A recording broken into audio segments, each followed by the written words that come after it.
Everything you need to know has been revealed. Now I can confidently tell you that you can go from a beginner to a pro hacker in the next 7 minutes. In this video, I'll reveal the best hacking tools that pro hackers use that will fast-track your journey towards becoming a professional hacker. Just give me 7 minutes, but before I start revealing the best tools for hacking, we need to cover some basics. You see, the best hackers are those who work after a tried and tested process to increase the chance of reaching their target objectives, whether it's to successfully perform social engineering, crack a difficult password, or hacking a remote computer. You'll need to know the process, the tools, and the secret tricks that will turn you from a novice to a pro hacker as fast as possible. Let's get started. Disclaimer: this video solely focuses on teaching ethical hackers and security professionals about the best hacking tools, and Policy Point does not provide a step-by-step guide on how to use them. Black hat hacking is highly discouraged and can result in serious legal consequences. The first thing you need is to know the process. A professional hacking process consists of several phases, and in each phase, specific tools are used that I will share during this video, along with some secret tricks that will put you ahead of 99% of hackers. The hacking process consists of reconnaissance, scanning, gaining access, maintaining access, covering tracks, and actions on objectives. Let's dive deeper into these steps. Step number 1 is reconnaissance. The first step in any hacking attempt is reconnaissance, also known as footprinting. During this phase, the hacker gathers as much information as possible about the target system.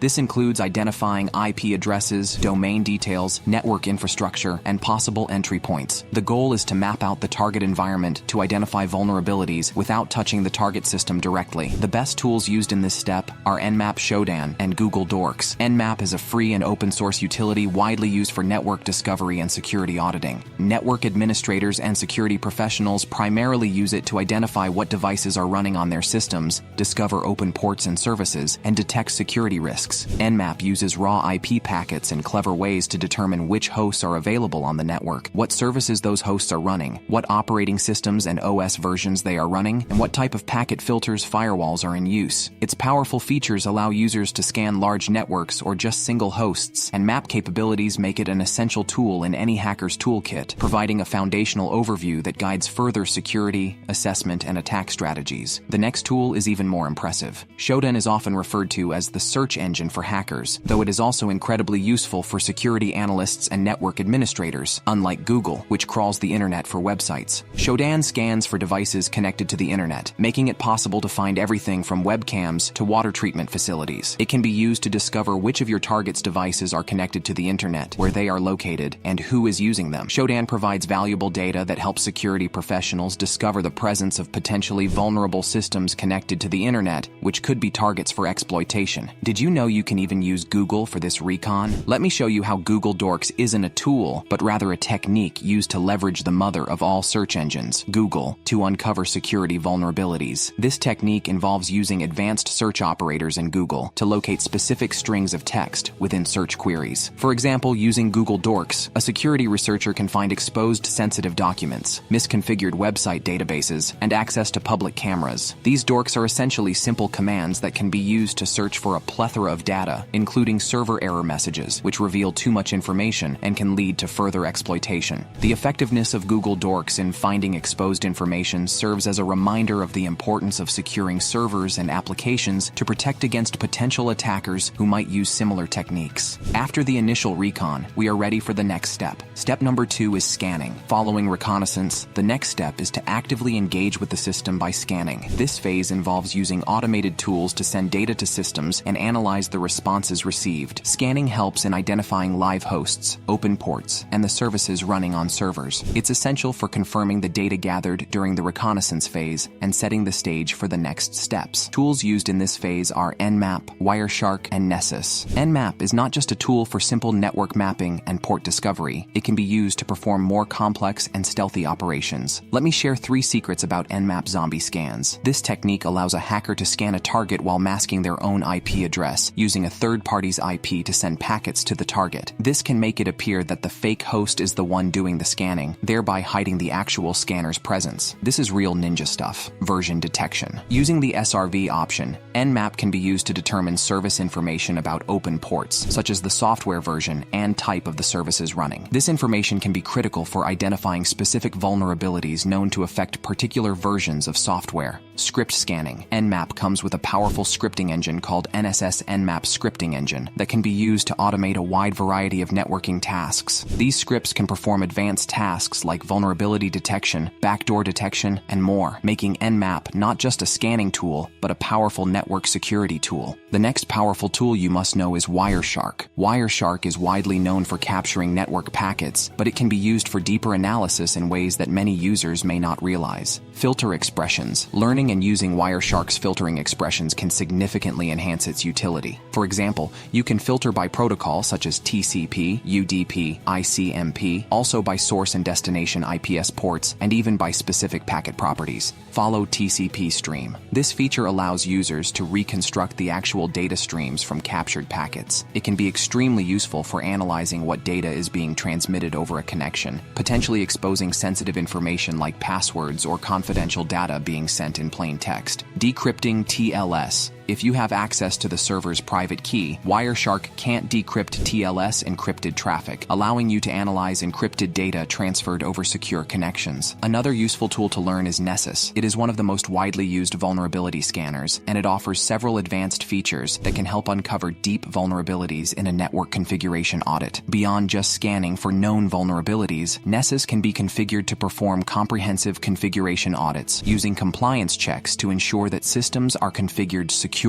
according to industry best practices. Customized scanning users can write their own Nessus plugins or modify existing ones. This can be particularly useful for tailored security assessments where specific and non-standard vulnerabilities need to be tested. Scheduled scanning, which can automatically monitor the network for new vulnerabilities as they emerge without manual intervention. This feature ensures that the network is continually monitored, which is crucial for maintaining long-term security postures. Now it's starting to get interesting. The next step is crucial. Number 3, gaining access. This step involves exploiting vulnerabilities discovered during the scanning phase. Hackers attempt to exploit these vulnerabilities to enter the system. Techniques could involve the use of buffer overflows, SQL injection, or cross-site scripting, depending on the nature of the target system's weaknesses. Some powerful tools in this phase are Metasploit, SQL Map, and John the Ripper. Metasploit is more than just a tool for executing exploits. It is a comprehensive framework that can be used for custom exploit development, reconnaissance, and post-exploitation activities. Meter-preter payloads. One of the most powerful features of Metasploit is its meter-preter payload, which provides a dynamic and interactive shell on the target machine. Meter-preter allows users to migrate between processes, upload and download files, manipulate the system registry, capture screenshots and webcam shots, and even pivot to other networks. Auxiliary scanners. Metasploit includes a variety of auxiliary modules that can be used for tasks like scanning other systems on a network, performing denial of service attacks, and sniffing network traffic. These modules can help prepare the environment for more effective exploitation. Exploit customization. Advanced users can modify existing exploits or create their own to tailor them to specific target environments. This customization can significantly increase the success rate against well-protected targets where generic exploits might fail. SQL Map automates the process of detecting and exploiting SQL injection flaws, but it also offers functionalities that can deepen the impact of SQL injection discovery. Database fingerprinting. SQL Map can perform detailed database fingerprinting to determine the back-end database management system version and even configuration. This precise knowledge allows for more targeted attacks. Retrieving hidden data. Beyond just exploiting SQL injections, SQL Map can retrieve data, other database tables that aren't directly used by the web application, uncovering hidden or more sensitive information that wasn't intended to be exposed. The next one on the list is legendary and can hack any password. John the Ripper is renowned for its password cracking capabilities, but it also includes features that can optimize and enhance the cracking process. Custom rules. John supports rule-based attack mode, which allows users to specify custom rules for password cracking. This can be incredibly effective when you have knowledge of the password policies used by an organization, enabling you to tailor your attacks to conform to those policies. Incremental mode uses brute force, but intelligently adapting the test passwords over time. By learning more about the passwords in a given system, John can optimize future attempts, making the brute force attack faster and more effective. Parallel processing. John the Ripper can take advantage of multiple CPUs and GPU acceleration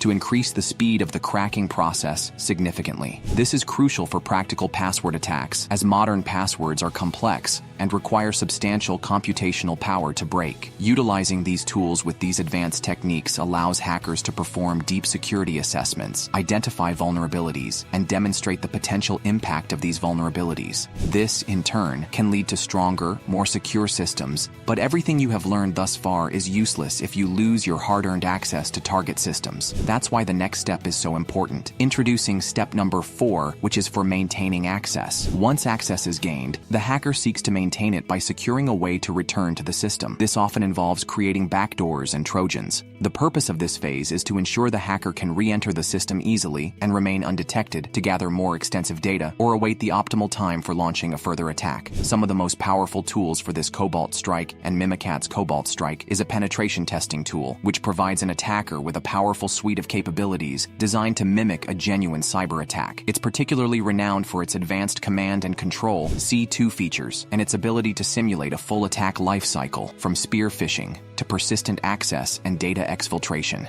Beaconing capability. Cobalt Strike's beacon is a lightweight payload designed to execute commands, deliver files, and return outputs. It can communicate with the attacker's server in a low and slow manner to evade detection, mimicking regular network traffic and staying under the radar. Listener profiles. Cobalt Strike allows the creation of customized listener profiles, which can mimic legitimate services and protocols to blend in with normal network traffic. This can help in evading network-based intrusion detection systems IDs and maintains stealth in the network. Social engineering packages. Cobalt Strike excels in integrating social engineering techniques into its framework. It can generate malicious documents, set up fake websites, and even create malicious Java applets for broader attack vectors, facilitating initial access or spreading laterally across a network. The next tool is crazy good. Mimikatz is a notorious utility used to gather credentials from Windows systems. Originally developed for testing the security of password storage mechanisms, it has become a favorite among attackers for its effectiveness in extracting credentials from an operating system. Now we'll get a little technical, so apologize for that, but I promise it will be useful. Pass the hash. Mimikatz allows attackers to perform pass the hash and pass the ticket attacks. These techniques can be used to authenticate to a remote server or service using the underlying NTLM hash of a user's password or Kerberos tickets, bypassing the need for the actual password. LSAS dump. Mimikatz can extract credential data from the LSAS Local Security Authority Subsystem Service process in memory, which handles the security policy of local accounts on Windows. By dumping the contents of this process, Mimikatz can retrieve plain text passwords, hashes, and other forms of authentication credentials. Golden ticket creation. Using Mimikatz, an attacker with sufficient access can create a golden ticket, which is a ticket granting ticket TGT for the Kerberos authentication protocol that allows unrestricted access to all services. This powerful feature can be used for maintaining long-term access to a compromised network. One secret trick you want to learn is how to stay hidden. You can't ignore the next step. Step number 5, covering tracks. In this final step, hackers remove all signs of their presence and activities from the system. This includes altering or deleting logs that show the hacking activities and any other evidence that might point to their unauthorized actions. One amazing tool I want to highlight here is the Cybersecurity suite developed by Microsoft. It is a collection of over 70 different utilities that can be used to accomplish an array of tasks related to system management, troubleshooting, and diagnostic activities under Windows environments for the purpose of covering tracks. This tool is part of the Cybersecurity suite, designed to securely delete existing files as well as previously deleted data by overwriting them. For hackers, this means it can be used to securely delete logs and other files that might indicate their presence. Process Explorer and Process Monitor. These tools can be used to monitor and review processes, threads, and handle information currently running on the system. Hackers could use these tools to identify and stop services that may log or monitor activities, such as security software. Auto runs. This utility can be used to view which programs are configured to run during system boot up or log in. It can be crucial for removing any traces of malware or unauthorized applications that were set to automatically start, thus hiding their existence from system administrators. So what happens after you're done with covering your tracks? It's time for Phase 6 actions on objectives. After securing presence and ensuring stealth, hackers proceed with their primary objectives, which could range from data exfiltration, espionage, and launching malware. Each phase of the hacking process requires a blend of technical skills, critical thinking, and specialized tools. You're now on the fast track to becoming a professional hacker. You know the process, the most powerful tools, and even some tricks to get you going. Hope you enjoyed, and happy hacking.